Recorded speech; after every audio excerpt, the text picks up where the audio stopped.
ವೀರರಾಣಿ ಚೆನ್ನಮ್ಮ ಶೂರ ಸಂಗೊಳ್ಳಿ ರಾಯಣ್ಣನವರ ಹೋರಾಟಗಳು ಒಂದು ಜಾತಿಗೆ ಸೀಮಿತವಾಗಿರಲಿಲ್ಲ. ಹಿರಿಯ ನಿವೃತ್ತ IAS ಅಧಿಕಾರಿ ಡಾಕ್ಟರ್ ಅಶೋಕ್ ದಳವಾಯಿ ಅಭಿಪ್ರಾಯ. ಕರ್ನಾಟಕ ರಾಜ್ಯದ ಹಿರಿಯ IAS ಅಧಿಕಾರಿಗಳಲ್ಲಿ ಒಬ್ಬರಾದ ಪ್ರಸ್ತುತ ರಾಜ್ಯ ಕೃಷಿ ಬೆಲೆ ಆಯೋಗದ ಅಧ್ಯಕ್ಷರು ಹಾಗೂ ಸಂಗೊಳ್ಳಿ ರಾಯಣ್ಣ ಅಭಿವೃದ್ಧಿ ಪ್ರಾಧಿಕಾರದ ಸಲಹಾ ಸಮಿತಿ ಸದಸ್ಯರು ಆದ ಹಿರಿಯ ನಿವೃತ್ತ IAS ಅಧಿಕಾರಿಗಳಾದ ಡಾಕ್ಟರ್ ಅಶೋಕ್ ದಳವಾಯಿ ಅವರೊಂದಿಗೆ ಸಂಗೊಳ್ಳಿ ರಾಯಣ್ಣ ಅಭಿವೃದ್ಧಿ ಪ್ರಾಧಿಕಾರಕ್ಕೆ ಸಂಬಂಧಿಸಿದಂತೆ ವಿವಿಧ ವಿಷಯಗಳ ಬಗ್ಗೆ ನಮ್ಮ ನ್ಯೂಸ್ ಸಮೂಹದ ರಾಜ್ಯ ಉಪಸಂಪಾದಕ ಬಸವರಾಜು ಮುಕ್ತವಾಗಿ ಸಂವಾದ ಮಾಡಿದ್ದಾರೆ. ಹಲೋ, ಹಾಯ್, ನಮಸ್ಕಾರ. ನಾನು ಬಸವರಾಜ್ ಮಾತಾಡ್ತಾ ಇದ್ದೀನಿ, ಪತ್ರಕರ್ತರು. ವಿಶೇಷವಾಗಿ ಕಿತ್ತೂರು ಕರ್ನಾಟಕ ಅಂದಿದ ತಕ್ಷಣ ಸಾಕಷ್ಟು ಹೆಸರುವಾಸಿಯಾಗಿರ್ತಕ್ಕಂಥದ್ದು ವೀರರಾಣಿ ಚೆನ್ನಮ್ಮ ಮತ್ತೆ ಸಂಗೊಳ್ಳಿ ರಾಯಣ್ಣ ಮತ್ತೆ ಸಾಕಷ್ಟು ಜನ ವೀರರು. ಇಂತಹ ಸಂದರ್ಭದಲ್ಲಿ ಈ ಒಂದು ಕಿತ್ತೂರು ಕರ್ನಾಟಕದ ಪ್ರಮುಖ ಪ್ರಾಧಿಕಾರಗಳಂದ್ರೆ ಒಂದ್ ರೀತಿ ಕಿತ್ತೂರು ಅಭಿವೃದ್ಧಿ ಪ್ರಾಧಿಕಾರ, ಸಂಗೊಳ್ಳಿ ರಾಯಣ್ಣ ಅಭಿವೃದ್ಧಿ ಪ್ರಾಧಿಕಾರ ಮತ್ತೆ ಕಾಗಿನೆಲೆ ಅಭಿವೃದ್ಧಿ ಪ್ರಾಧಿಕಾರ. ಪ್ರಸ್ತುತ ಈ ಎಲ್ಲಾ ಪ್ರಾಧಿಕಾರಗಳ ಒಂದ್ ರೀತಿ ಅಧ್ಯಕ್ಷರು ಆಗಿರ್ತಕ್ಕಂಥ ಹಿರಿಯ IAS ಅಧಿಕಾರಿಗಳಾಗಿರ್ತಕ್ಕಂಥ ಡಾಕ್ಟರ್ ಅಶೋಕ್ ದಳವಾಯಿ ಅವರು ನಮ್ಮ ನ್ಯೂಸ್ ಸಮೂಹಕ್ಕೆ ಸಿಕ್ಕಿದರೆ. ಬನ್ನಿ, ಸಾಕಷ್ಟು ವಿಷಯಗಳ ಬಗ್ಗೆ ಚರ್ಚೆ ಮಾಡೋಣ. ಸರ್ ನಮಸ್ತೆ. ನಮಸ್ಕಾರ. ನಮ್ಮ ಪತ್ರಿಕಾ ಸಮೂಹಕ್ಕೆ ಸ್ವಾಗತ. ಧನ್ಯವಾದ. ಹೇಳಿ ಸರ್, ವಿಶೇಷವಾಗಿ ಕಿತ್ತೂರು ಕರ್ನಾಟಕ ಅಂದಿದ ತಕ್ಷಣ ಮುಖ್ಯವಾಗಿ ಹೆಸರಾಗ್ತಕ್ಕಂಥವ್ರು ಒಂದ್ ರೀತಿ ವೀರರಾಣಿ ಚೆನ್ನಮ್ಮ ಅವರು, ಸಂಗೊಳ್ಳಿ ರಾಯಣ್ಣ ಅವರು.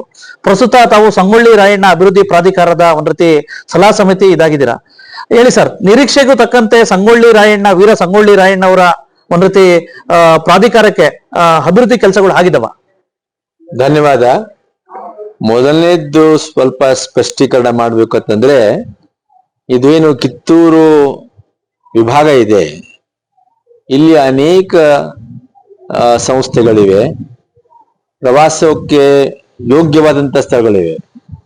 ಬಿಜಾಪುರದ ಗೋಲ್ಗುಂಬಜ್ ಇರ್ಬೋದು, ಕೂಡಲ ಸಂಗಮ ಸ್ಥಾನ ಇರಬಹುದು, ಇಲ್ಲಿ ಕಿತ್ತೂರಿನಲ್ಲಿ ರಾಣಿ ಚೆನ್ನಮ್ಮನ ಪ್ರಾಧಿಕಾರ ಇರಬಹುದು, ಜೊತೆಗೆ ತಾವು ಹೇಳಿದಂತೆ ಹಾವೇರಿಯಲ್ಲಿ ಕಾಗಿನೆಲೆ ಪ್ರಾಧಿಕಾರ ಇದೆ, ಮತ್ತು ಸಂಗೊಳ್ಳಿಯಲ್ಲಿ ನನ್ಗಳ ಜೊತೆ ಸೇರಿ ಸಂಗೊಳ್ಳಿ ರಾಯಣ್ಣನ ಅಭಿವೃದ್ಧಿ ಪ್ರಾಧಿಕಾರ ಇದೆ. ಇವೆಲ್ಲವೂ ಐತಿಹಾಸಿಕ ಸ್ಥಳಗಳು. ಇನ್ನೂ ಅನೇಕ ಸ್ಥಳಗಳಿವೆ. ಕರ್ನಾಟಕ ಸರ್ಕಾರ ಈ ಸಂಸ್ಥೆಗಳನ್ನ ಹಂತ ಹಂತವಾಗಿ ಇವನ್ನ ಅಭಿವೃದ್ಧಿ ಪಡಿಸ್ತಾ ಇದೆ. ಈ ದಿಶೆಯಲ್ಲಿ ಸಂಗೊಳ್ಳಿ ರಾಯಣ್ಣ ಅಭಿವೃದ್ಧಿ ಪ್ರಾಧಿಕಾರ, ಕ್ಷೇತ್ರ ಅಭಿವೃದ್ಧಿ ಪ್ರಾಧಿಕಾರ ಮತ್ತು ಹಾವೇರಿಯಲ್ಲಿ ಕಾಗಿನೆಲೆ ಕ್ಷೇತ್ರ ಅಭಿವೃದ್ಧಿ ಪ್ರಾಧಿಕಾರ ಇವು ಮುಖ್ಯವಾದವುಗಳು. ಮತ್ತು ಇವುಗಳ ಜೊತೆಗೆ ನನಗೆ ಸರ್ಕಾರ ಒಂದು ಸಲಹೆಗಾರನಾಗಿ ಕೆಲಸ ಮಾಡಲಿಕ್ಕೆ ಅವಕಾಶ ಕೊಟ್ಟಿದ್ದಾರೆ. ಇದು ನನ್ನ ಒಂದು ಆಶೀರ್ವಾದ ಅಂತ ಅನ್ಬೇಕು. ಯಾಕಂದ್ರೆ ಇದು ನನಗೇನು ಸರ್ಕಾರಿ ಕೆಲಸ ಅಲ್ಲ, ಇದು ನನ್ನ ಬೇರೆ ಕೆಲಸದ ಜೊತೆಗೆ, ಇದ್ರ ಜೊತೆಗೆ ಸ್ವಲ್ಪ ಒಂದು ಸಂಬಂಧ ಇಟ್ಕೊಂಡು ಕೈಲಾದಷ್ಟು ಮಾಡ್ಲಿಕ್ಕೆ ಅವಕಾಶ ಸಿಕ್ಕಿದೆ. ತಾವು ಈಗ ಕೇಳಿದ ಪ್ರಶ್ನೆ ಏನು, ಈ ಅಭಿವೃದ್ಧಿ ಪ್ರಾಧಿಕಾರ ಹೇಗೆ ಬೆಳೀತಾ ಇದೆಯಾ ಅಂತ. ಈಗ ನಾವು ನೋಡ್ತಾ ಇದ್ದೀರಾ, ಈಗ ಕರ್ನಾಟಕ ಸರ್ಕಾರದವರು ಬಹಳ ದೊಡ್ಡ ಸಂಖ್ಯೆಯಲ್ಲಿ ಒಂದು ಹಣಕಾಸಿನ ಅವಕಾಶ ಮಾಡಿಕೊಟ್ಟು ಇಲ್ಲಿ ನಂದಗಡದಲ್ಲಿ ವೀರಭೂಮಿ, ಇದರ ಜೊತೆಗೆ ಸಂಗೊಳ್ಳಿ ರಾಯಣ್ಣ ಸಮಾಧಿ ಅಭಿವೃದ್ಧಿ, ಅದರ ಜೊತೆಗೆ ಸಂಗೊಳ್ಳಿ ರಾಯಣ್ಣನ ಒಂದು ಸ್ಟ್ಯಾಚ್ಯೂ ಸ್ಥಾಪನೆಗಾಗಿ ಬಹಳಷ್ಟು ಹಣ ಕೊಟ್ಟಿದೆ. ಕೆಲವೊಂದು ಕೆಲಸ ಆಗಿವೆ, ಇನ್ನು ಕೆಲವೊಂದು ಆಗ್ತಾ ಇವೆ. ಇದ್ರ ಜೊತೆಗೆ ಸಂಗೊಳ್ಳಿ ರಾಯಣ್ಣ ಅವನ ಜನ್ಮಸ್ಥಳನಿದೆ ಸಂಗೊಳ್ಳಿಯಲ್ಲಿ ಶೌರ್ಯ ಭೂಮಿ, ಸಂಗೊಳ್ಳಿ ರಾಯಣ್ಣನ ಜೀವನ ಚರಿತ್ರೆಯನ್ನ ಪರಿಚಯ ಮಾಡಿಕೊಡ್ಸ್ಲಿಕ್ಕೆ ಒಂದು ಶೌರ್ಯ ಭೂಮಿಯನ್ನ ಸ್ಥಾಪನೆ ಮಾಡ್ಲಿಕ್ಕಿದೆ. ಅಲ್ಲಿ ಆಗಲೇ ನಾನು ನೋಡ್ತಾ ಇದ್ದೀನಿ, ಮತ್ತೆ ಎಲ್ಲರೂ ನೋಡ್ತಾ ಇದ್ದಾರೆ, ಬಹಳಷ್ಟು ದೊಡ್ಡ ಸಂಖ್ಯೆಯಲ್ಲಿ ಜನ ಬರ್ತಾ ಇದ್ದಾರೆ. ಸರಾಸರಿ ಒಂದು ದಿನಕ್ಕೆ ಸುಮಾರು 400-500 ಜನ ಬರ್ತಾ ಇರ್ತಾರೆ. ಇದರ ಅರ್ಥ ಏನು, ಜನರು ನಮ್ಮ ಇತಿಹಾಸದ ಬಗ್ಗೆ ತಿಳಿದುಕೊಳ್ಳಲಿಕ್ಕೆ ಉತ್ಸುಕರಾಗಿದ್ದಾರೆ. ಒಂದು ಅವಕಾಶ ಸರ್ಕಾರ ಮಾಡಿಕೊಡ್ತು. ಮತ್ತು ಸಂಗೊಳ್ಳಿ ರಾಯಣ್ಣನ ಹೆಸರಿನಲ್ಲಿ ಸೈನಿಕ ಶಾಲೆಯನ್ನು ಸ್ಥಾಪನೆ ಮಾಡಲಾಗಿದೆ. ನಮ್ಮ ರಾಜ್ಯದಲ್ಲಿ ಬಿಜಾಪುರ ಸೈನಿಕ ಶಾಲೆ, ಆಮೇಲೆ ಕೊಡಗು ಸೈನಿಕ ಶಾಲೆ, ಮೂರನೇದು ಸಂಗೊಳ್ಳಿ ಸೈನಿಕ ಶಾಲೆ. ಈ ರೀತಿ ಈ ರಾಯಣ್ಣನ ಹೆಸರಿನಲ್ಲಿ ರಾಯಣ್ಣ ನಮ್ಮ ದೇಶಕ್ಕೆ ಕೊಟ್ಟಂತಹ ಒಂದು ಕೊಡುಗೆ, ದೇಶದ ಬ್ರಿಟಿಷರಿಂದ ಒಂದು ಮುಕ್ತಿಯನ್ನ ಪಡೆದುಕೊಂಡು ಸ್ವಾತಂತ್ರ್ಯ ದೇಶವನ್ನಾಗಿ ಸ್ಥಾಪನೆ ಮಾಡಲಿಕ್ಕೆ ರಾಯಣ್ಣ ಮತ್ತು ರಾಣಿ ಚೆನ್ನಮ್ಮ ನಮ್ಮ ಭಾಗದಿಂದ ದೊಡ್ಡ ಸೇವೆಯನ್ನು ಮಾಡಿದ್ದಾರೆ. ಅವರಿಗೆ ನಾವು ಸದಾಕಾಲ ನಾವು ಚಿರಋಣಿ ಆಗಿರ್ಬೇಕು ಅನ್ನೋದನ್ನ ಈ ನಮ್ಮೆಲ್ಲ ಸಂಸ್ಥೆಗಳು ಪ್ರಾಧಿಕಾರಗಳು ತಿಳಿಸ್ತವೆ. ಈಗ ಸಂಗೊಳ್ಳಿ ರಾಯಣ್ಣ ಅಭಿವೃದ್ಧಿ ಪ್ರಾಧಿಕಾರ ಸಾಕಷ್ಟು ಒಂದ್ ರೀತಿ ಅಭಿವೃದ್ಧಿ ಆಗ್ತಾ ಇದೆ. ಸಂಗೊಳ್ಳಿ ರಾಯಣ್ಣ ಅವರು ಸಹ ಒಂದ್ ರೀತಿ ಕಿತ್ತೂರು ರಾಣಿ ಚೆನ್ನಮ್ಮ ಒಂದ್ ರೀತಿ ವಿಶೇಷವಾಗಿ ಕಿತ್ತೂರು ಸಂಸ್ಥಾನಕ್ಕೆ ಬರ್ತಿದ್ರು. ಎಲ್ಲ ಒಂದ್ ಕಡೆ ಒಂದು ಅಭಿಪ್ರಾಯ ಆಗ್ತಾ ಇದೆ ಸರ್, ಸಂಗೊಳ್ಳಿ ರಾಯಣ್ಣ ಅಭಿವೃದ್ಧಿ ಪ್ರಾಧಿಕಾರಕ್ಕೆ ಸಾಕಷ್ಟು ವೈಭವೀಕರಣ, ಸಾಕಷ್ಟು ಅನುದಾನ ಬಂದಿದೆ. ಆದ್ರೆ ಕಿತ್ತೂರು ಅಭಿವೃದ್ಧಿ ಪ್ರಾಧಿಕಾರಕ್ಕೆ ವಿಶೇಷವಾಗಿ ಇನ್ನ ಕಂಪೇರ್ ಟು ಇದ್ ಮಾಡಿದ್ರೆ ಸ್ವಲ್ಪ ಕಮ್ಮಿ ಬಂದಿದೆ. ಜೊತೆಗೆ ಸಾಕಷ್ಟು ಕಿತ್ತೂರು ಸಂಸ್ಥಾನದ ಸಾಕಷ್ಟು ಸ್ಥಳಗಳು ಇನ್ನ ಉತ್ಖನನ ಆಗ್ಬೇಕಾಗಿದೆ. ಎಲ್ಲ ಒಂದ್ ಕಡೆ ತಾವು ಹಿರಿಯ IAS ಅಧಿಕಾರಿಗಳು, ಪ್ರಾಚ್ಯ ವಸ್ತು ಪುರಾತತ್ವ ಇಲಾಖೆ ತುಂಬಾ ಇದ್ರೊಳಗಿದೆ, ಇವೆಲ್ಲ ಡೆವಲಪ್ ಆಗ್ಬೇಕು ಅಂತ ಒಂದು ಮಾತಿದೆ ಸರ್. ನಿಶ್ಚಯವಾಗಿ ಆಗ್ಬೇಕು. ಈಗ ನನಗೆ ಗೊತ್ತಿದ್ದ ಮಟ್ಟಿಗೆ ರಾಣಿ ಚೆನ್ನಮ್ಮನ ಕಿತ್ತೂರು ಸಂಸ್ಥಾನ ಪ್ರಾಧಿಕಾರ ಏನಿದೆ ಅಲ್ಲಿ ಬಹಳಷ್ಟು ಅಭಿವೃದ್ಧಿ ಆಗಿದೆ, ಆಗ್ತಾ ಇದೆ. ಅದರಲ್ಲಿ ಯಾವುದೇ ತೆರನಾದಂತ ವ್ಯತ್ಯಾಸ ಆಗ್ತಾ ಇಲ್ಲ, ಆಗ್ಲೂ ಕೂಡದು.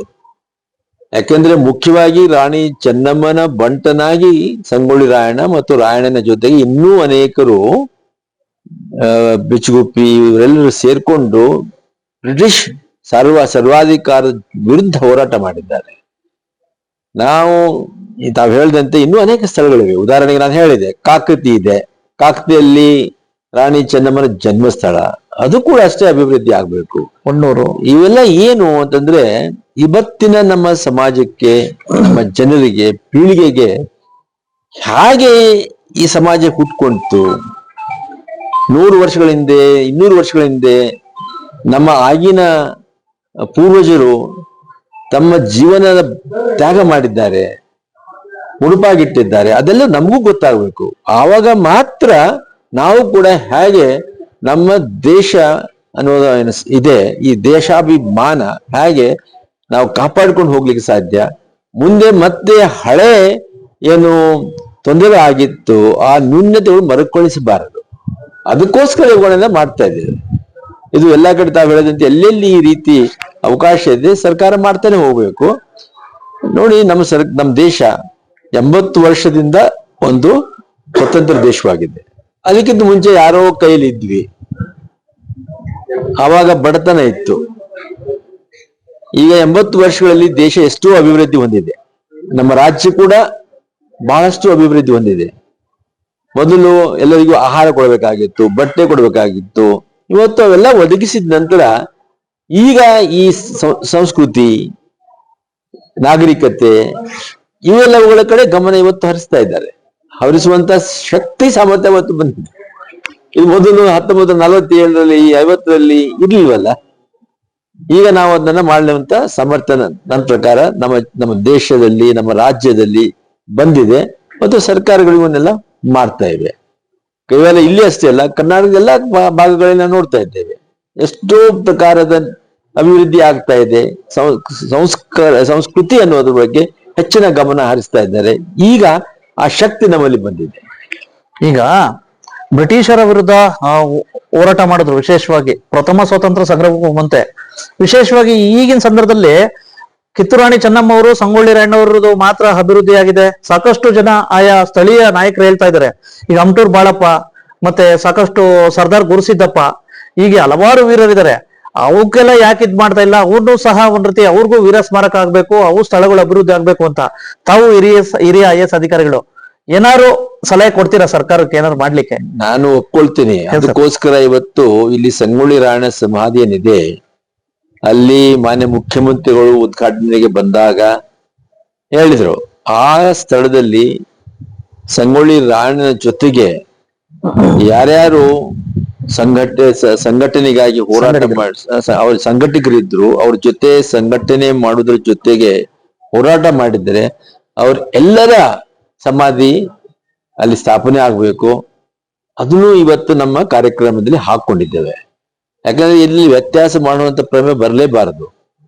ಎಲ್ಲರೂ ವೀರರು, ಎಲ್ಲರೂ ಜೀವನ ತ್ಯಾಗ ಮಾಡಿದ್ದಾರೆ. ಅವರಿಗೂ ಕೂಡ ಎಷ್ಟು ಒಂದು ಮಾನ ಮರ್ಯಾದೆ ಕೊಡಬೇಕು, ಮಹತ್ವ ಕೊಡಬೇಕು, ಅವರ ಜೀವನ ಚರಿತ್ರೆ ಬೇರೆಯವರಿಗೆ ಪರಿಚಯ ಆಗ್ಬೇಕು. ಅದನ್ನ ನಾವು ನಿಶ್ಚಯವಾಗಿ ನಾವು ಅದನ್ನ ಗಮನದಲ್ಲಿ ಇಟ್ಕೊಳ್ತೇವೆ. ಮತ್ತು ಇಲ್ಲೇನು ನಮ್ಮ ಈಗ ಈ ಈ ಮ್ಯೂಸಿಯಂ ಇದೆ, ವಸ್ತು ಸಂಗ್ರಹಾಲಯ ಏನಿದೆ, ಇಲ್ಲಿ ಕೂಡ ಇವನ್ನೆಲ್ಲ ಪ್ರತಿಬಿಂಬಿಸಲಿಕ್ಕೆ ಬಹಳಷ್ಟು ಅವಕಾಶ ಇದೆ. ಇವತ್ತು ನಾವು ಆರಂಭ ಮಾಡಿದೀವಿ ಅಷ್ಟೇ. ಇದನ್ನ ಹಂತ ಹಂತವಾಗಿ ಬೆಳೆಸ್ತಾ ಹೋಗ್ತೇವೆ.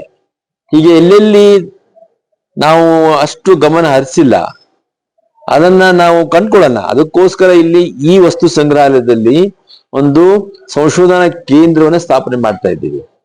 ಈ ಸಂಶೋಧನಾ ಕೇಂದ್ರದಲ್ಲಿ ಏನು ನಮ್ಮ PhD ಮಾಡ್ತಾ ಇರುವಂತ ಹುಡುಗರು ಇರ್ಬೋದು, ಮತ್ತು ಇನ್ನೂ ಸಂಶೋಧಕರಿರ್ಬೋದು, ಅವ್ರು ಬಂದು ಇಲ್ಲಿ ಅರ್ಥಕೊಂಡು ಅವ್ರು ಇವನ್ನೆಲ್ಲ ರಿಸರ್ಚ್ ಮಾಡ್ಲಿ. ನಮ್ಮ ದೇಶದ ಇತಿಹಾಸ ಬಹಳಷ್ಟು ವಿಸ್ತಾರವಾಗಿದೆ. ಅದನ್ನ ಇನ್ನೂ ಜನರಿಗೆ ಪರಿಚಯ ಮಾಡಿಕೊಳ್ಳುವಂತ ಕೆಲಸ ಬಹಳಷ್ಟು ಇದೆ. ಯಾಕಂದ್ರೆ ನಮ್ಮ ದೇಶ 5,000 ವರ್ಷಗಳ ನಾಗರಿಕತೆ ಹೊಂದಿದೆ.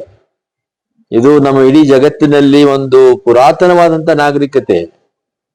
ಈ ನಾಗರಿಕತೆಯಲ್ಲಿ ಇಡೀ ವಿಶ್ವಕ್ಕೆ ಎಷ್ಟೋ ಕೊಡುಗೆಯನ್ನ ದೇಶ ಕೊಟ್ಟಿದೆ.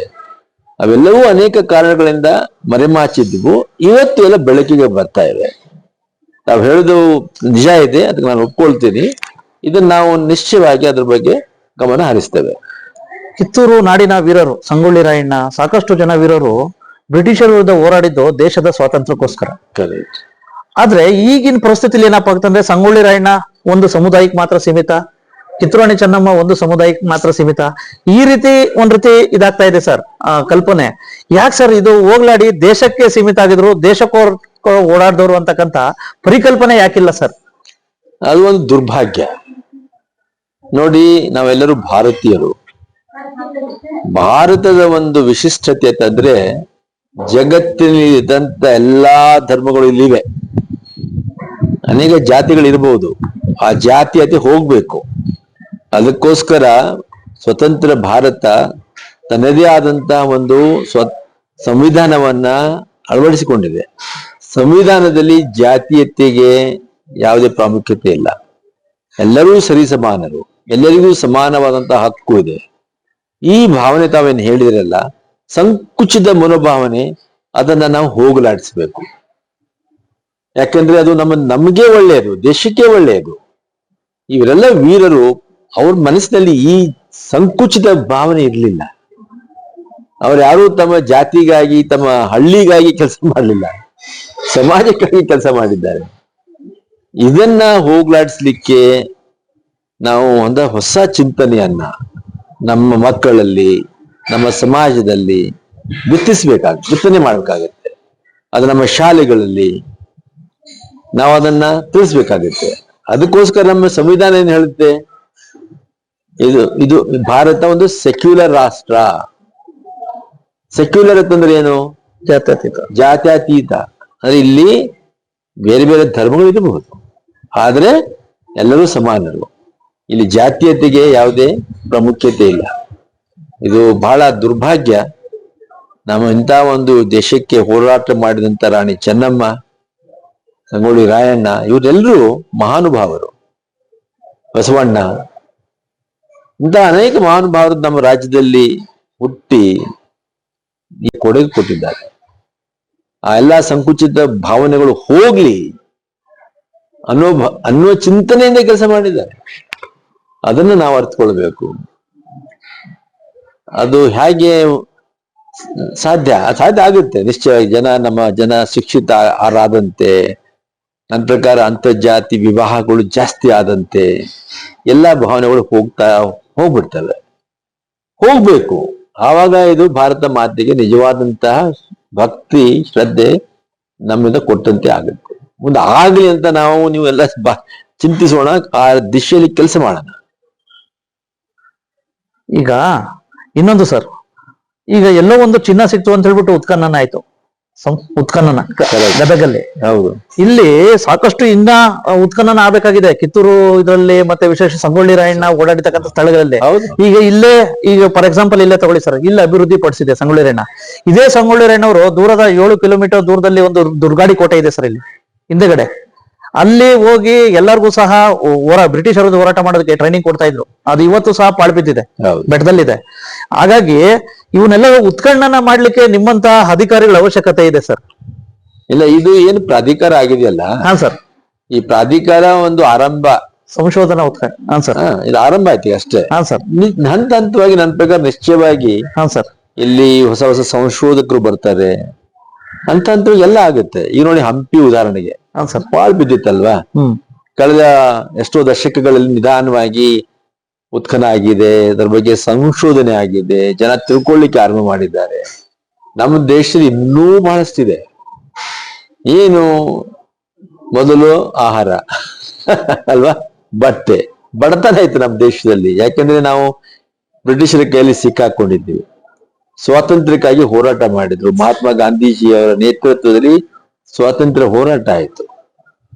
ಆ ನಂತರ ನಾವು ದೇಶಕ್ಕೆ ಒಂದು ಹೊಸ ಯುಗವನ್ನ ಆರಂಭ ಮಾಡಿದ್ದೇವೆ. ಇದೆಲ್ಲ ಈಗ ಇದ್ರ ಬಗ್ಗೆ ಕಾಳಜಿ ಸರ್ಕಾರ ವಹಿಸ್ತಾ ಇದೆ. ಜನ ಅದ್ರ ಬಗ್ಗೆ ಅವರ ಅರಿವು ಬಂದಿದೆ, ಅವ್ರ ಬೇಡಿಕೆ ಆಗ್ತಾ ಇದೆ. ಈಗ ನಿಶ್ಚಯವಾಗಿ ಹಾಗೆ ಆಗುತ್ತೆ.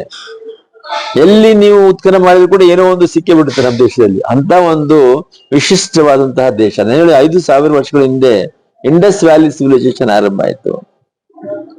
ಇಂಡಸ್ ವ್ಯಾಲಿ ಕೇವಲ ಆ ಭಾಗದಲ್ಲಿ ಮಾತ್ರ ಅಲ್ಲ, ಎಲ್ಲೆಲ್ಲೋ ಅದು ಪಸರಿಸಿರ್ಬೋದು. ಇನ್ನೂ ಅರ್ಥಕೊಳ್ಬೇಕಾಗಿದೆ, ಇನ್ನು ಬಹಳಷ್ಟು ಇದೆ, ನಿಶ್ಚಯವಾಗಿದೆ.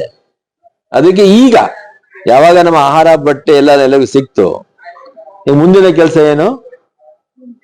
ಇದು ನಮ್ಮ ಸಂಸ್ಕೃತಿ ಏನು, ನಮ್ಮ ಸಂಸ್ಕಾರ ಏನು, ನಾಗರಿಕತೆ ಏನು, ಇದನ್ನ ಹಾಗೆ ಕಾಪಾಡ್ಕೊಂಡು ಹೋಗ್ಬೇಕು. ಮುಂದೆ ನಮ್ಮ ದೇಶ ಹೇಗೆ ಇನ್ನೂ ಬೆಳಿಬೇಕು, ಇಡೀ ಜಗತ್ತಿನಲ್ಲಿ ಒಂದು ವಿಶಿಷ್ಟವಾದಂತಹ ಸ್ಥಾನಮಾನ ಹೊಂದಬೇಕು, ಇವೆಲ್ಲವೂ ಮುಂದೆ ಬರುತ್ತೆ. ವಿಶ್ವವಿದ್ಯಾಲಯಗಳಿವೆ. ಈ ಜನಪದ ವಿಶ್ವವಿದ್ಯಾಲಯ ಇದೆಯಲ್ಲ ಹಾವೇರಿಯಲ್ಲಿ, ಯಾಕೆ ಸರ್ಕಾರದವರು ಮಾಡಿದ್ದಾರೆ? ನಮ್ಮ ಪುರಾತನ ಜನಪದ ಏನಿದೆಯಲ್ಲ ಅದನ್ನೇ ಹೇಗೆ ಮುಂದುವರ್ಸ್ಕೊಂಡು ಹೋಗ್ಬೇಕು ಮಾಡ್ತಾ ಇದ್ದಾರೆ, ಇನ್ನೂ ಮಾಡ್ಬೇಕಾಗಿದೆ. ಪ್ರವಾಸೋದ್ಯಮ ಇಲಾಖೆ ಎಲ್ಲ ಒಂದ್ ಕಡೆ ಬೇರೆ ಕಡೆ ಇದೆ ಆಗ್ತಾ ಇದೆ. ಇಲ್ಲಿ ಈ ಕಡೆ ಪ್ರವಾಸೋದ್ಯಮ ಇಲಾಖೆ ಏನಾರು ಈ ಕಡೆ ಸಂಗೊಳ್ಳಿ ರಾಯಣ್ಣ ಇರ್ಬೋದು, ಮತ್ತೆ ನಂದಗಡ ಇರ್ಬೋದು, ಈ ಕಡೆ ಇನ್ನ ಹೆಚ್ಚಿನ ಜಾಸ್ತಿ ಇದ್ ಮಾಡಿದ್ರೆ ಎಲ್ಲ ಒಂದ್ ಕಡೆ ಸಾಕಷ್ಟು ಪೂರಕ ಆಗುತ್ತೆ. ಹಾಗಾಗಿ ಸ್ವಲ್ಪ ಎಲ್ಲೊಂದ್ ಕಡೆ ಪ್ರವಾಸೋದ್ಯಮ ಇಲಾಖೆ ಸ್ವಲ್ಪ ನಿರ್ಲಕ್ಷ್ಯ ವಹಿಸ್ತಾ ಇಲ್ವಾ ಸರ್? ಇಲ್ಲ, ಈಗ ಜಿಲ್ಲಾಧಿಕಾರಿ ಬೆಳಗಾವಿ ಜಿಲ್ಲಾಧಿಕಾರಿಗಳಿದ್ದಾರಲ್ಲ, ಅವರ ಒಂದು ಅಧ್ಯಕ್ಷತೆಯಲ್ಲಿ ಒಂದು ಸಭೆ ನಾವು ಮಾಡಿದ್ದೀವಿ. ಅಲ್ಲಿ ಪ್ರವಾಸೋದ್ಯಮ ಇಲಾಖೆ, ಕನ್ನಡ ಮತ್ತು ಸಂಸ್ಕೃತಿ ಇಲಾಖೆ ಇವರೆಲ್ಲ ಸೇರ್ಕೊಂಡಿದ್ರು. ಕಿತ್ತೂರು ಚೆನ್ನಮ್ಮ ಪ್ರಾಧಿಕಾರದ ಅಧ್ಯಕ್ಷರೆಲ್ಲ, ಅಧಿಕಾರಿಗಳು, ಆಯುಕ್ತರು ಅವರೆಲ್ಲರೂ ಸೇರ್ಕೊಂಡಿದ್ರು. ನಾವೆಲ್ಲ ಸೇರ್ಕೊಂಡು ಇವೆಲ್ಲವನ್ನು ಒಟ್ಟುಗೂಡಿಸಿ ಹೇಗೆ ಒಂದು ಸರ್ಕ್ಯೂಟ್ ಅನ್ನ ಮಾಡಬೇಕು ಅದ್ರ ಬಗ್ಗೆ ಯೋಚನೆ ಮಾಡಿದೀವಿ. ಅದ್ರ ಬಗ್ಗೆ ಗಮನ ಹರಿಸ್ತಾ ಇದ್ದೇವೆ. ನಾನು ತಮಗೆ ಹೇಳಿದೆ ಬೇರೆ ಬೆಳಗ್ಗೆ, ಇಲ್ಲಿ ಎಷ್ಟೋ ಇದೆ ಅಲ್ವಾ, ಇದನ್ನೆಲ್ಲ ನಮ್ಮ ಜನ ಅವ್ರಿಗೆ ಗೊತ್ತಾಗಬೇಕು. ಒಮ್ಮೊಮ್ಮೆ ಹೇಳ್ತೀವಿ ಹಿತ್ತಲು ಗಿಡ ಮದ್ದು ಅಲ್ಲ ಅಂತ ಹೇಳಿ. ಯಾವುದೋ ದೇಶಕ್ಕೆ ಹೋಗಿ ನೋಡ್ಕೊಂಡು ಬಂದಿರ್ಬೋದು, ಇಲ್ಲೇ ಇದ್ದದನ್ನು ನೋಡಿರ್ಲಿಕ್ಕಿಲ್ಲ. ಈಗ ನಿಧಾನವಾಗಿ ಅವನ್ನೆಲ್ಲ ನಾವು ಆರಂಭ ಮಾಡೋಣ. ಅದರಲ್ಲಿ ಅವು ಕೂಡ ಸೇರ್ಕೊಳ್ತವೆ. ಪ್ರವಾಸೋದ್ಯಮ ಇಲಾಖೆ, ಕನ್ನಡ ಮತ್ತು ಸಂಸ್ಕೃತಿ ಇಲಾಖೆ, ಈ ಎಲ್ಲಾ ಪ್ರಾಧಿಕಾರಿಗಳು, ಕಿತ್ತೂರು ಚೆನ್ನಮ್ಮ ಪ್ರಾಧಿಕಾರ ಇರ್ಬೋದು, ಆಮೇಲೆ ಈ ಪ್ರಾಧಿಕಾರ ಇರ್ಬೋದು, ರಾಣಿ ನಮ್ಮ ರೇಣುಕಾದೇವಿ ಎಲ್ಲಮ್ಮನ ಪ್ರಾಧಿಕಾರ ಇರ್ಬೋದು, ಅಲ್ಲಿಯೂ ಕೂಡ ಇವತ್ತು ಬಹಳಷ್ಟು ಕೆಲಸ ಆಗ್ತಾ ಇದೆ. ಅವೆಲ್ಲವೂ ನನ್ನ ಪ್ರಕಾರ ಮುಂದಿನ ಕೆಲವು ವರ್ಷಗಳಲ್ಲಿ ಒಂದು ಹೊಸ ಕಳೆ ಬಂದ್ಬಿಡುತ್ತೆ ಈ ಭಾಗಕ್ಕೆ ಅಂತ ನಾನು ಅಂದ್ಕೊಳ್ತೇನೆ. ಒಂದು ಲೈಬ್ರರಿ ಅವಶ್ಯಕತೆ ಇದೆ ಸರ್. ಅದು ಆಗುತ್ತೆ. ಲೈಬ್ರರಿ ಕೂಡ ಇನ್ನೊಂದು ಸಂಶೋಧನಾ ಕೇಂದ್ರ ಇದೆಯಲ್ಲ, ಇದೇ ಕಟ್ಟಡದಲ್ಲಿ ಮೇಲೆ ಏನಿದೆ ಅಲ್ಲಿ ಮೊದಲನೇ ಇದರಲ್ಲಿ ಅಲ್ಲಿ ಸಂಶೋಧನಾ ಕೇಂದ್ರ ಅಂದ್ರೆ ಲೈಬ್ರರಿ ಬೇಕೇ ಬೇಕಾಗುತ್ತೆ. ಲೈಬ್ರರಿ ಕೂಡ ನಾವು ಸ್ಥಾಪನೆ ಮಾಡ್ತೀವಿ. ಅದಕ್ಕೂ ಕೂಡ ಎಲ್ಲ ಪ್ರಾವಧಾನ ಮಾಡಲಾಗಿದೆ. ಹೇಳಿ ಸರ್, ಒಟ್ಟಾರೆ ಎಲ್ಲ ವೀರ ಸಂಗೊಳ್ಳಿ ರಾಯಣ್ಣನ ಅಭಿಮಾನಿಗಳು ಸಾಕಷ್ಟು ಜನ ಇದಾಗಿದೆ, ಒಂದ್ ರೀತಿ ಮಾಡೆಲ್ ಇವತ್ತು ಒಂದು ಹುಟ್ಟ ಮಗು ಏನಪ್ಪಾ ಆಗುತ್ತಂದ್ರೆ ಸಂಗೊಳ್ಳಿ ರಾಯಣ್ಣ ಹುಟ್ಲಿ ಅಂತ ಹೇಳ್ಬಿಟ್ಟು ಇಲ್ಲಿ ಅರ್ಕೆ ತೀರ್ಸ್ಕೊಂಡು ಹೋಗ್ತಾರೆ. ಇಂಥ ಸಂದರ್ಭದಲ್ಲಿ ಏನ್ ಹೇಳಿಕ್ ಬಯಸ್ತೀರಿ ಎಲ್ಲ ಯುವ ಜನತೆಗೆ? ವೀರರಾಣಿ ಕಿತ್ತೂರು ರಾಣಿ ಚೆನ್ನಮ್ಮ ಅವರ ಒಂದ್ ರೀತಿ ಅವರು ಹೋರಾಟ ಮಾಡಿರ್ತಕ್ಕಂತ ಸಾಕಷ್ಟು ಮಾರ್ಗದರ್ಶನಗಳು ಮತ್ತೆ ವೀರಗಾಥೆಗಳು, ಸಂಗೊಳ್ಳಿ ರಾಯಣ್ಣವರ ಅವರೆಲ್ಲಾ ವೀರಗಾಥೆಗಳ ಬಗ್ಗೆ ಈಗಿನ ಯುವಕರಿಗೆ ಒಬ್ಬ ಹಿರಿಯ IAS ಅಧಿಕಾರಿಗಳಿಗೆ ಏನ್ ಸಲಹೆ ಮಾರ್ಗದರ್ಶನ ಕೊಡ್ಲಿಕ್ಕೆ ಇಷ್ಟಪಡ್ತೀರಿ? ನನ್ನ ವೈಯಕ್ತಿಕ ಒಂದು ಭಾವನೆ ಒಂದು ಒಪಿನಿಯನ್ ಅಂತಂದ್ರೆ ಏನು, ಯಾವಾಗಲೂ ನಾವು ನಮ್ಮ ಜೀವನದಲ್ಲಿ ವೈಯಕ್ತಿಕ ಜೀವನ ಇರ್ಬೋದು, ಸಾರ್ವಜನಿಕ ಜೀವನ ಇರ್ಬೋದು, ಯಾರ್ಯಾರು ನಮಗೆ ವೈಯಕ್ತಿಕವಾಗಿ ಮತ್ತು ದೇಶಕ್ಕಾಗಿ ನಮ್ಮ ಜೀವನವನ್ನ ತ್ಯಾಗ ಮಾಡಿದ್ದಾರೆ, ಎಷ್ಟೋ ಹೊಸ ಹೊಸ ವಿಚಾರಗಳನ್ನ ನಮ್ಮ ಜೊತೆಗೆ ಅವರು ಹಂಚಿಕೊಂಡಿದ್ದಾರೆ. ಅವರೆಲ್ಲರಿಗೂ ನಾವು ಗೌರವ ಕೊಡಬೇಕು. ಅದನ್ನ ನಾವು ಕಲ್ತ್ಕೊಳ್ಬೇಕು, ಓದ್ಕೊಂಡು ಕಲ್ತ್ಕೊಳ್ಬೇಕು. ಆದ್ರಿಂದ ನಮಗೊಂದು ಸ್ಫೂರ್ತಿ ಬರುತ್ತೆ. ನಮ್ಮ ಜೀವನವನ್ನ ಹೇಗೆ ನಾವು ಸರಿದಾರಿಯಲ್ಲಿ ನಡೆಸ್ಕೊಂಡು ಹೋಗ್ಬೇಕು ಅನ್ನೋದನ್ನ ನಾವು ಅರ್ಥಕೊಳ್ತೇವೆ. ಅದರಿಂದ ಏನು, ಹಳೆ ತಪ್ಪುಗಳನ್ನ ಮಾಡಲಾರ್ದಂತೆ ನಮಗೊಂದು ವಿಚಾರ ಬರುತ್ತೆ. ಮುಂದೆ ನಮ್ಮ ಭಾರತ ದೇಶ ಏನಿದೆ, ಇದು ಇಡೀ ಪೃಥ್ವಿಯ ಮೇಲೆ ಒಂದು ಮಾದರಿ ದೇಶ ಆಗುವಂತ ಎಲ್ಲಾ ಗುಣಗಳನ್ನು ಹೊಂದಿದೆ. ಇವತ್ತು ನಾವೆಲ್ಲರೂ ನಮ್ಮ ಸಂಕುಚಿತ ಮನೋಭಾವನೆಯನ್ನ ಮರೆತು ಆ ಸಂಕುಚಿತ ಮನೋಭಾವನೆಯಿಂದ ಹೊರಗೆ ಬಂದು ನಾವೆಲ್ಲರೂ ಒಂದು ಅನ್ನುವ ಭಾವನೆಯಿಂದ ನಡೆದುಕೊಂಡು ಹೋಗಬೇಕಾಗತ್ತೆ. ನೋಡಿ, ಕುವೆಂಪು ಅವ್ರು ಹೇಳಿದ್ರು ಏನು, ವಿಶ್ವ ಮಾನವ ಆಲೋಚನೆ ಬೇಕು ಅಂತ. ಅಂದ್ರೆ ಏನು, ಸರ್ವ ಜನಾಂಗದ ಶಾಂತಿಯ ತೋಟ. ಶಾಂತಿಯ ತೋಟ ಹೇಳಿದ್ರು. ಅದ ಅರ್ಥ ನಾವು ಕೇವಲ ನಮ್ಮ ರಾಜ್ಯ ದೇಶ ಮಾತ್ರ ಅಲ್ಲ, ಇಡೀ ವಿಶ್ವದ ಮನುಷ್ಯರು ಮಾನವರು ಒಂದು. ಎಲ್ಲಾ ಅನೇಕ ಜೀವರಾಶಿಗಳಿವೆ. ಆ ಜೀವರಾಶಿಗಳನ್ನ ಕಾಪಾಡಿಕೊಂಡು ಹೋಗುವ ನಮ್ಮ ಕೆಲಸ ಕೂಡ ಮನುಷ್ಯನದು. ಎಷ್ಟೋ ಇದೆ. ಅದಕ್ಕೆ ನಾವು ನಮ್ಮ ದೇಶದ ಒಂದು ನಾಗರಿಕತೆ ಒಂದು ವಿಶಿಷ್ಟ ಗುಣ ಅಂತಂದ್ರೆ ಎಲ್ಲರೂ ಒಂದು. ಇದೊಂದು ಪರಿವಾರ, ಇಡೀ ಜಗತ್ತೇ ಒಂದು ಪರಿವಾರ. ಅದಾದ ನಂತರ ದೇಶ, ರಾಜ್ಯ, ಜಿಲ್ಲೆ, ತಾಲೂಕು ಎಲ್ಲ ಬರ್ತವೆ. ಸೊ ಈ ಎಲ್ಲ ಮಹಾನುಭಾವನೆಗಳಿದ್ದಾರೆ. ಮಹಾನುಭಾವರು ಕೇವಲ ನಮ್ಮ ರಾಜ್ಯದಲ್ಲಿ ಮಾತ್ರ ಅಲ್ಲ, ನಮ್ಮ ದೇಶದಲ್ಲಿ ಮಾತ್ರ ಅಲ್ಲ, ಇಡೀ ವಿಶ್ವದಲ್ಲಿ ಇದ್ದಂತ ಎಲ್ಲಾ ಮಹಾನುಭಾವರು, ಅವರ ವಿಚಾರಗಳನ್ನ ನಾವು ತಿಳಿದುಕೊಳ್ಳೋಣ. ಈ ಸ್ವಾತಂತ್ರ್ಯ ಹೋರಾಟಕ್ಕಾಗಿ 200 ವರ್ಷಗಳ ಒಂದು ಹೋರಾಟ ಆಗಿದೆ. ಸಾಮಾಜಿಕ ಪರಿವರ್ತನೆ ಆಗಿದೆ, ಆರ್ಥಿಕವಾಗಿ ಪರಿವರ್ತನೆಗಳಾಗಿವೆ.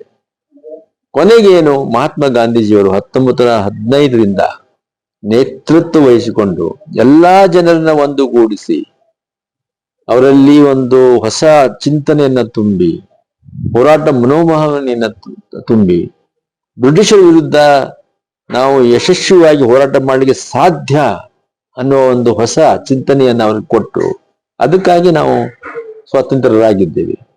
ಇವತ್ತು ನಮ್ಮ ದೇಶವನ್ನ ಸ್ವತಂತ್ರವಾಗಿ ಮತ್ತು ಎಲ್ಲರೂ ಒಂದು, ತಾವು ಹೇಳಿದ್ರಲ್ಲ, ಸರ್ವ ಜನಾಂಗದ ಶಾಂತಿಯ ತೋಟ, ಸತ್ಯ ಅಹಿಂಸೆ, ಇದರ ಆಧಾರದ ಮೇಲೆ ನಾವೆಲ್ಲರೂ ಮುಂದೆ ಹೆಜ್ಜೆ ಹಾಕುವಂತಹ ಚಿಂತನೆಯನ್ನ ನಮ್ಮ ಮಕ್ಕಳಲ್ಲಿ, ಇವತ್ತಿನ ಯುವಕ ಯುವತಿಯರಲ್ಲಿ ನಾವು ತುಂಬಬೇಕಾಗಿದೆ. ಅದೇ ನಮ್ಮ ಕರ್ತವ್ಯ. ಈಗ ಕೊನೆ ಪ್ರಶ್ನೆ, ವಿಶೇಷವಾಗಿ ಈಗ ಸಂಗೊಳ್ಳಿ ಉತ್ಸವ ನಡೀತೈತೆ, 2 ದಿವಸ ನಡೀತೈತೆ. ವೀರ ಸಂಗೊಳ್ಳಿ ರಾಯಣ್ಣವ್ರ ಹುಟ್ಟಿ ಸ್ಥಳ.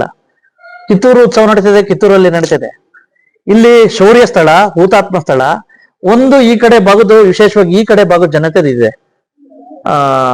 ಇಲ್ಲಿ ಒಂದ್ ದಿವಸ ಏನಾರು ಒಂದು ಉತ್ಸವನೋ ಏನಾರು ಒಂದ್ ದಿವಸ ಆಗ್ಬೇಕು ಹುತಾತ್ಮ ಸ್ಥಳದಲ್ಲಿ ಅಂತಕ್ಕಂಥದ್ದು ಒಂದಿದೆ. ಆಗುತ್ತೆ. ಅವೆಲ್ಲ ಇವನ್ ಕೂಡ, ಹಾ ಸರ್, ಇವು ಕೂಡ ಒಂದು ಸಾಂಸ್ಕೃತಿಕ ಕಾರ್ಯಕ್ರಮಗಳಾಗ್ಲಿ. ಹಾ ಸರ್, ತಾವ್ ಹೇಳ್ದಂತೆ ಇಲ್ಲಿ ಸಂಗೊಳ್ಳಿ ರಾಯಣ್ಣನ ಅಥವಾ ಕಿತ್ತೂರು ರಾಣಿ ಚೆನ್ನಮ್ಮ, ಸರ್, ಎಲ್ಲ ಬೇರೆ ಬೇರೆ ನಮ್ಮ ಪ್ರಾತ್ಯಗಳಿವೆಲ್ಲ ಅಲ್ಲಿ ಈ ವಾರ್ಷಿಕವಾಗಿ ಈ ಉತ್ಸವಗಳನ್ನ ಮಾಡ್ಲಿಕ್ಕೆ ನಿಶ್ಚಯವಾಗಿ ನಾವು ಕ್ರಮ ಕೈಗೊಳ್ಬೇಕು. ಸಲುವಾಗಿ ನಾವು ಈ ಪ್ರಾಧಿಕಾರದಲ್ಲಿ ಯೋಚನೆ ಮಾಡ್ತೇವೆ. ಬ್ಯೂರೋ ರಿಪೋರ್ಟ್ ಬಸವರಾಜು, ಭಾರತ ವೈಭವ news, Belagavi. Thanks for watching. Read, discuss and debate with editor Dr. Yan Prashant Rao. Wanted reporters in print, digital and visual media for Bharat Vaibhav Daily Newspaper, BV News 5 Channel and BV Fast Web News from all the talukas of Karnataka, Goa and Maharashtra. If interested, send your resume to 9019229369.